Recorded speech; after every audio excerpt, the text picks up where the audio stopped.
Hello बच्चों, तो आज की वीडियो में अपने सब रैखिक समीकरण का हल ग्राफ विधि से करना सीखेंगे। आपको अगर बिल्कुल भी नहीं पता है कि ग्राफ विधि से किस प्रकार से रैखिक समीकरण का हल किया जाता है तो कोई टेंशन की बात नहीं है।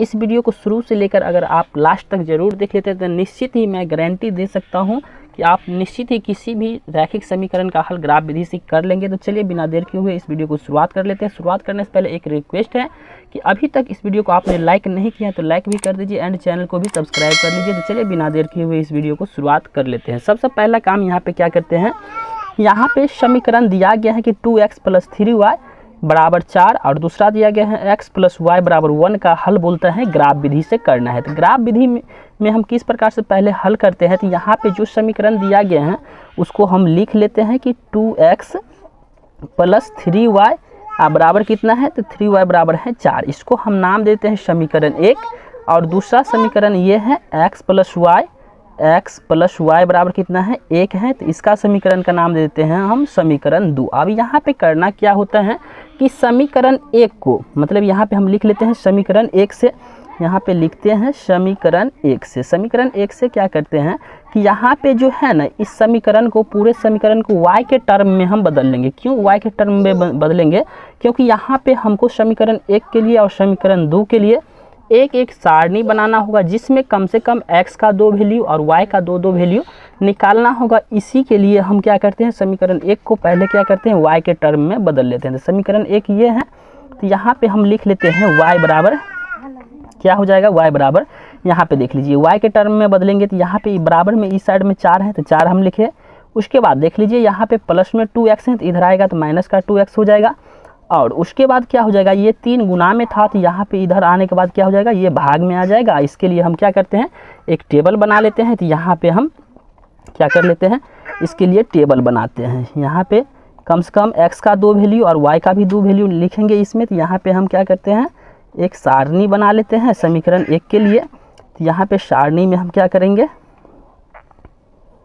सारणी में हम यहाँ पे लिख लेते हैं x और यहाँ पे लिख लेते हैं y और यहाँ पे क्या कर लेते हैं इसको 2 पार्ट में और है ना ब्रेक कर देते हैं। तो यहाँ पे हो जाएगा, इस सारणी को हमको फिलअप करना है। सेम इसी प्रकार से यहाँ पे लिख लेते हैं समीकरण 2 से। तो समीकरण 2 से क्या हो जाएगा, 2 से हो जाएगा। इसके लिए भी हम y को y के टर्म में इसको बदल लेते हैं। तो y बराबर क्या हो जाएगा 1 और यहाँ पे क्या है 1 और यहाँ पे ये x प्लस में है, इधर आएगा तो क्या हो जाएगा माइनस में x हो जाएगा। इसके लिए भी एक सारणी क्रिएट कर लेते हैं। तो यहाँ पे सारणी बनाते हैं।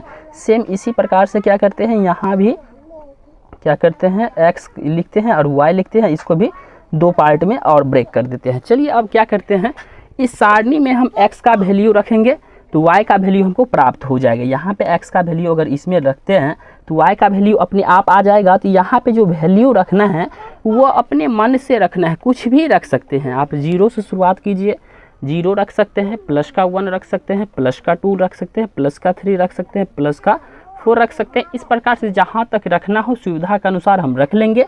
उसके बाद हम इसमें माइनस में भी रख सकते हैं, मतलब 0 भी रख सकते हैं, माइनस में 1 भी रख सकते हैं, माइनस में 2 भी रख सकते हैं, माइनस में 3 भी रख सकते हैं, मतलब अपनी सुविधा के अनुसार रखेंगे। सुविधा का अर्थ यहाँ पे ये हुआ कि मतलब यहाँ पे जो भी वैल्यू हम रखेंगे x का, तो यहाँ पे इसको सॉल्व करने के बाद ना हमको एक पूर्ण संख्या अगर प्राप्त हो जाता है तो मतलब y का जो वैल्यू आएगा अगर वो एक पूर्ण संख्या प्राप्त होता है तो उसको हमको ग्राफ पे दिखाने में बहुत ही आसानी होगा। इसलिए हम चाहेंगे कि ऐसे संख्या को मतलब रखे, x का कुछ ऐसा वैल्यू रखे ताकि y का वैल्यू एक पूर्ण संख्या प्राप्त हो। तो यहाँ पे अगर इसके लिए अगर हम सोचते हैं तो यहाँ पे देख लीजिए, अगर x का वैल्यू अगर हम 0 से पहले शुरुआत करते हैं, अगर 0 रख देते हैं तो ये पार्ट पूरे 0 हो जाएगा। यहाँ पे y बट्टा में 3 बचेगा तो y मतलब 4 बट्टा में 3 तो एक पूर्ण संख्या प्राप्त नहीं हुआ, तो ये सूटेबल फॉर्म नहीं हुआ। इसलिए समीकरण इसमें हम क्या करेंगे, मतलब 0 नहीं रखेंगे। ठीक है, शुरुआत आपको 0 से ही करना है। अब देख लेते हैं प्लस का अगर 1 रखते हैं तो यहाँ पे हो जाएगा क्या, 2 और 1 को गुना करेंगे तो 2 हो जाएगा। तो 4 में से 2 घटाएंगे तो कितना बचेगा, 2 बचेगा और 2 बट्टा 3 तो मतलब यह भी एक पूर्ण संख्या प्राप्त नहीं हुआ। तो ये भी हमको सूटेबल नहीं हुआ, इसको भी छोड़ देते हैं। उसके बाद क्या करते हैं, अगर हम आगे बढ़ें, अगर x का वैल्यू अगर हम इसमें इस समीकरण में क्या करते हैं, अगर x का वैल्यू अगर 2 दे देते हैं तो 2 गुने 2 कितना हो जाएगा 4 और 4 में से 4 को घटाएंगे तो 0 और 0 बट्टा 3 कितना हो जाएगा, क्या हो जाएगा 0 बट्टा 3 क्या हो जाएगा जीरो ही प्राप्त हो जाएगा। तो यहाँ पे इस प्रकार से हम क्या रख सकते हैं, यहाँ पे अगर x का वैल्यू हम 2 रखें, इसमें टेबल में भर देते हैं। अगर x का वैल्यू अगर हम 2 रखें तो यहाँ पे देख लीजिए कितना प्राप्त हो जाएगा, y बराबर ये 2 गुने 2 करेंगे तो जी क्या हो जाएगा 4, 4 में से 4 घटेगा तो 0, 0/3 कितना हो जाएगा 0। तो y का मान हमको कितना प्राप्त हुआ, तो यहाँ पे प्राप्त हो गया हमको 0। चलिए पहला टेबल तो यहाँ पे फिलअप हो गया। अब दूसरा बॉक्स को भी फिलअप कर लेते हैं। तो यहाँ पे अब क्या करते हैं, 2 भी रख के ट्राई कर लिए। अब क्या करते हैं इसके लिए, अब हम अगर 1 0 रखे, 1 रखे, 2 रखे, आप थोड़ा माइनस की तरफ अगर बढ़े तो हम अगर x का वैल्यू अगर हम यहाँ पे देख लेते हैं, अगर -1 रख देते हैं तो यहाँ पे क्या हो जाएगा, x का वैल्यू जैसे ही -1 रखेंगे तो यहाँ पे ये हो जाएगा -2 गुने -1 क्या हो जाएगा, प्लस का 2 हो जाएगा। तो 4 में 2 जोड़ेंगे तो 6, तो 6 में 3 से भाग देंगे तो क्या होगा, एक पूर्ण संख्या प्राप्त हो जाएगा, मतलब 2 प्राप्त होगा। इसलिए यहाँ पे अगर हम x का वैल्यू कितना रखते हैं, -1 रखते हैं, तो यहाँ पे क्या हो जाएगा, ये y जो प्राप्त होगा हमको कितना प्राप्त हो जाएगा, y प्राप्त हो जाएगा 2 प्राप्त हो जाएगा इसको हल करने पर। तो यहाँ पे क्या हो गया, ये समीकरण 1 के लिए ये सारणी तैयार हो गया है। इसको हम क्या करेंगे, ग्राफ पे बहुत आसान तरीका से दिखा लेंगे, लेकिन उससे पहले हम क्या करते हैं, समीकरण 2 का भी इसी प्रकार से हम फॉर्मेट तैयार कर लेते हैं। तो यहाँ पे देख लीजिए, अगर x का वैल्यू इसमें अगर हम 0 रख देते हैं, x का वैल्यू जैसे ही 0 रखेंगे तो यहाँ पे जो y का वैल्यू प्राप्त होगा हमको, ये पार्ट हो गया 0। तो 1 में से 0 घटाएंगे तो कितना प्राप्त होगा, 1 ही प्राप्त होगा। तो इसका मतलब है y का मान कितना प्राप्त हो गया, 1 प्राप्त हो गया।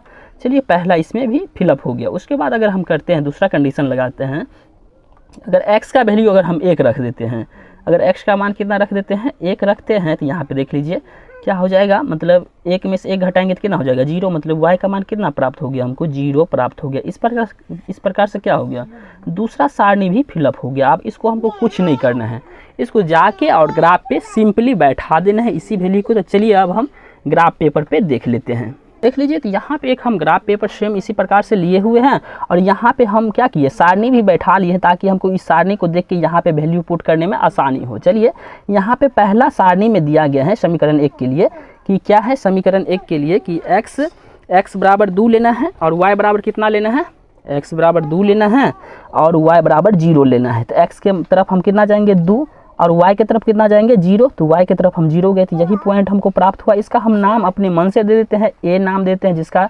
निर्देशांक कितना है 2 और 0 है। चलिए अब ये पहला हो गया। अब इसमें क्या करते हैं, x का मान दूसरा वैल्यू क्या बोलते हैं कि x का मान -1 है, x का मान कितना है -1 है और y का मान 2 है। x के तरफ क्या जाएंगे, इधर है x, इधर -1 है, y का मान कितना है प्लस का 2 है, तो प्लस के 2 तक जाएंगे, मतलब यहाँ तक गए। यहाँ तक हम गए तो यहाँ पे क्या हो गया, यहाँ पे इसका नाम दे देते हैं b, अपने मन से हम नाम देते हैं b। इसका निर्देशांक कितना है -1 और कॉमा कितना है 2 है, तो इसको हम कर लिया। अब इसको क्या कर लेते हैं, दोनों को मिला लेते हैं, दोनों बिंदु को। जैसे ही मिलाएंगे दोनों बिंदु को, चलो यहाँ पे हम दोनों बिंदु को मिला लेते हैं, यहाँ पे मिलाएं। अब इस समीकरण का हम नाम भी दे देते हैं कि ये कौन सा समीकरण का ग्राफ है, तो ये समीकरण है, कौन सा समीकरण है, तो ये है 2x और प्लस में 3y अब बराबर में क्या है प्लस का 4 है, इसका ये ग्राफ है। अब चलिए दूसरा समीकरण के लिए भी दूसरा बॉक्स के अनुसार हम भर लेते हैं। x का मान 0 लेना है, x की तरफ बिल्कुल नहीं जाना है, y का मान प्लस का 1 लेना है, y का मान प्लस का 1 ले लिए। यहाँ पे हम लेते हैं जैसे ही प्लस का 1, तो ये बिंदु हमको प्राप्त हो गया, ये बिंदु प्राप्त हो गया। ये कितना निकला ये निकल के हमको आ गया, कितना हो गया, इसका नाम देते हैं c और इसका निर्देशांक कितना है, तो इसका निर्देशांक है सर 0,1 है। उसके बाद अगर x का मान हम x का मान कितना रखें, x का मान हम अगर रखें 1, x का मान कितना रखें, x का मान रखते हैं अगर 1, तो y का मान कितना लेना है 0 लेना है, y का मान कितना लेना है 0 लेना है। तो यहाँ पे हो जाएगा इस प्रकार से, y का मान कितना हो गया हमको 0 हो गया, x का मान 1 लेना है तो y का मान कितना है 0 है। तो यहाँ पे ये बिंदु हो जाएगा। तो इसको हम जैसे ही करेंगे ये, तो कितना हो जाएगा प्राप्त हमको, यहाँ पे इसका नाम हम देते हैं d और यहाँ पे हो जाएगा इसका निर्देशांक 1,0, मतलब इस प्रकार से क्या हो गया, दूसरा बिंदु भी प्राप्त हो गया। अब क्या करते हैं, इन दोनों बिंदु को हम क्या करते हैं आपस में मिला लेते हैं। जैसे ही मिलाएंगे तो यहाँ पे हमको ये ग्राफ ऐसे ही कटेगा, इस प्रकार से ये ग्राफ कटता है। तो कहाँ पे कटा, यहाँ पे देख लीजिए, इस बिंदु पे कटा है, इस बिंदु पे कटा है ना। इस समीकरण का नाम भी दे देते हैं, ये कौन सा समीकरण का ग्राफ है, ये है x प्लस y बराबर 1 का ग्राफ है, इस समीकरण का ग्राफ है, तो यहाँ पे कहाँ पे कटा है बिंदु, तो यहाँ पे कटा है। यहाँ पे बिंदु का नाम क्या है, तो ये बिंदु का नाम है x की तरफ कितना है, -1 है। इस प्रकार से इसका हल कितना हो जाएगा, x बराबर हो जाएगा हमको प्राप्त -1, और y का मान कितना है, y की तरफ कितना है, तो y की तरफ है सर, y की तरफ किसके सामने है, तो y की तरफ है 1 2 के सामने है, तो y का मान कितना हो जाएगा 2। इस प्रकार से क्या हो गया, इसका आंसर हो गया कि मतलब x का मान कितना निकल के आ गया, मतलब -1 हो गया, और y का मान कितना हो गया, +2 हो गया। तो इस प्रकार से क्या कि इसका हम हल निकालिए ग्राफ विधि से। अगर ये वीडियो आपको थोड़ा भी पसंद आया है तो वीडियो को लाइक करें, एंड चैनल पर नए हैं तो चैनल को भी सब्सक्राइब कर लीजिए। फिर मिलते हैं ऐसे ही नई टॉपिक के साथ अगले वीडियो में, तब तक के लिए धन्यवाद।